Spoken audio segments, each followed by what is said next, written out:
For centuries, humanity has chased retribution, believing it brings closure. Across cultures, from ancient myths to modern dramas, revenge has been glorified. Think of the stories we grew up with. The hero punished the villain, the wrongdoer suffered, and everything seemed balanced again. But is it really that simple? Neuroscience and psychology reveal a different story. That initial thrill we imagine, the sense of satisfaction when someone who wronged us finally pays, is fleeting. Dopamine spikes in the brain, giving a short-lived high, but it quickly disappears. What we expect as closure often leaves a hollow void instead. Imagine this. You confront someone who betrayed you. For a moment, triumph courses through you. But within hours, the satisfaction wanes, and the anger or sadness resurfaces, sometimes stronger than before.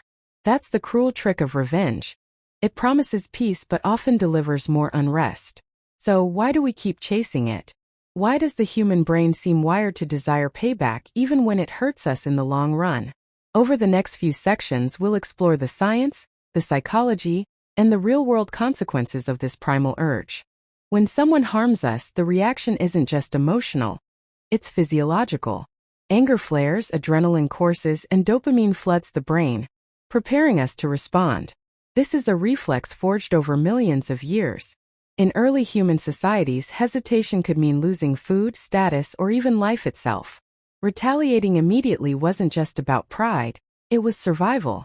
The brain rewarded such quick responses with a sense of readiness, even a thrill, making retaliation feel instinctively right. Even today, in modern life, this circuitry still fires. Someone undermines you at work, spreads gossip, or behaves disrespectfully. Instantly, your mind begins imagining the perfect comeback, replaying scenarios over and over. That "I'll show them" instinct is the same survival mechanism that once kept our ancestors alive. But modern life is complex. Reacting instantly can backfire, damaging relationships, careers, and reputation. Acting on instinct may relieve a small spark of anger, but it rarely resolves the underlying issue. Awareness of this primal pull allows us to pause, breathe, and choose responses that protect both our emotions and long-term outcomes. Consider subtle triggers you've faced.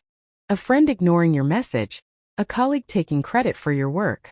Even these minor slights activate the same ancient circuitry. The challenge is to navigate these instincts without letting them control your actions. Acting with awareness rather than impulsively is the first step toward reclaiming emotional freedom. Evolution favored immediate retaliation. In small, fragile communities, a betrayal, stealing food, spreading false rumors, or endangering someone could ripple across the entire group. Swift response maintained trust, enforced fairness, and deterred deceit. Those who hesitated risked ostracism, loss, or worse. This built the foundation for our deep-seated desire for quick justice. Even today, small provocations spark the same instincts. A rumor, a snide remark, or a professional slight triggers a mental replay. What should I do? How can I get even? Acting on these impulses may seem justified, but modern society is far more interconnected and delicate. Retaliation can escalate conflicts rather than resolve them. Ask yourself, how often do minor conflicts spiral simply because neither side paused to reflect? The desire for immediate justice can turn small incidents into ongoing disputes. Recognizing this pattern is crucial. Awareness doesn't suppress the impulse to react. It allows you to channel it constructively, pausing before responding, analyzing consequences, and choosing strategic action ensures that our primal instincts work for us rather than against us. The initial rush of revenge is intense but transient. Dopamine spikes as we imagine payback, but the pleasure quickly fades. What we expect as satisfaction often leaves emptiness instead. Take a personal example. A colleague spreads a rumor about you. Confronting them or exposing the misdeed may feel gratifying. The tension seems lifted, the scales balanced. But hours or days later, the excitement disappears, replaced by anxiety, regret, or lingering anger. The underlying conflict remains unresolved. Even in imagined scenarios, the brain exaggerates the euphoria of revenge. We predict intense satisfaction, but the reality is usually subtle disappointment. Consider a minor argument. After winning, you may feel fleeting satisfaction, but stress lingers. The promised resolution of revenge is more illusory than real. In relationships, this illusion is magnified. Retaliatory acts in families, workplaces, or friendships rarely bring closure. The temporary thrill can even damage trust, creating distance or resentment. True resolution comes not from payback, but from understanding, communication, and processing emotions constructively.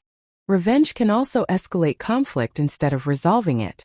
History and current events illustrate this repeatedly.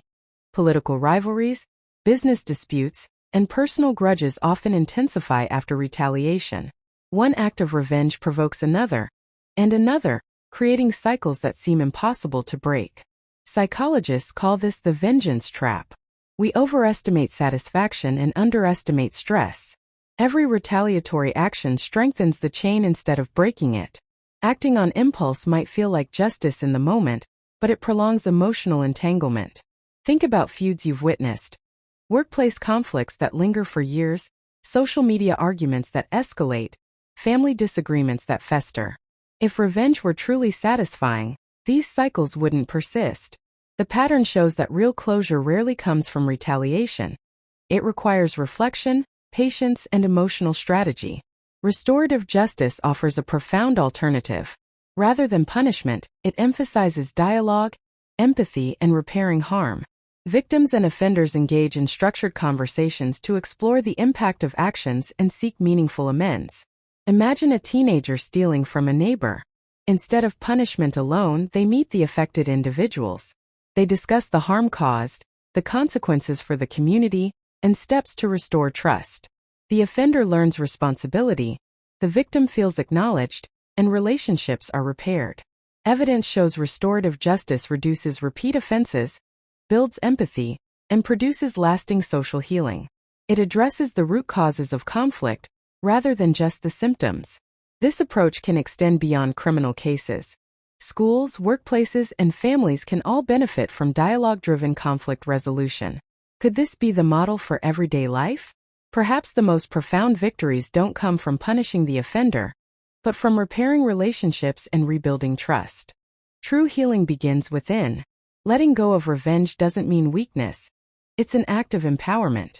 Reflection, mindfulness, and reframing grievances allow us to process anger without destructive actions. Forgiveness is often misunderstood.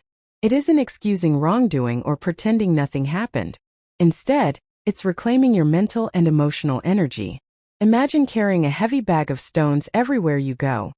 Each act of grudging retaliation adds another stone. Releasing them doesn't lighten the load for the other person. It lightens it for you. Practical steps make this achievable. Journaling grievances helps clarify emotions. Meditating allows observation without judgment. Visualizing letting go rewires the brain to respond calmly, rather than react impulsively. Even pausing before responding to minor provocations strengthens self-control and reduces long-term stress. Consider relationships. Holding on to resentment damages not only your own peace but the connection you have with others. By choosing reflection over revenge, you regain perspective and foster healthier interactions. Ask yourself, if anger drains you more than it impacts the offender, isn't releasing it actually the wiser, stronger choice? Healing is a practice, a daily commitment.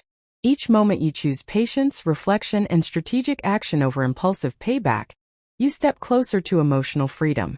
The reward is not just relief from anger, but the growth, clarity, and resilience that revenge can never provide. Now, imagine a society where understanding replaces reactive vengeance.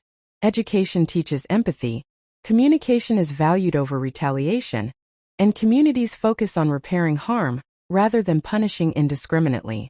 Each small choice to pause, reflect, and act with empathy creates ripples that spread far beyond the immediate situation.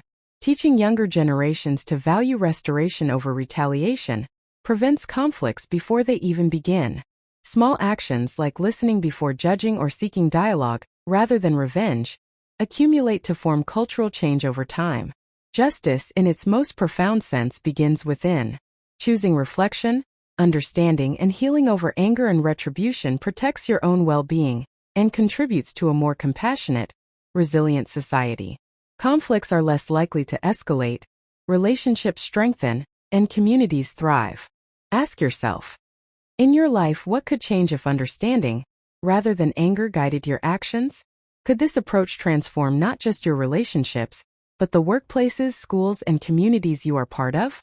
The path to true justice may be slower than revenge, but it is far more lasting, far more peaceful, and far more human.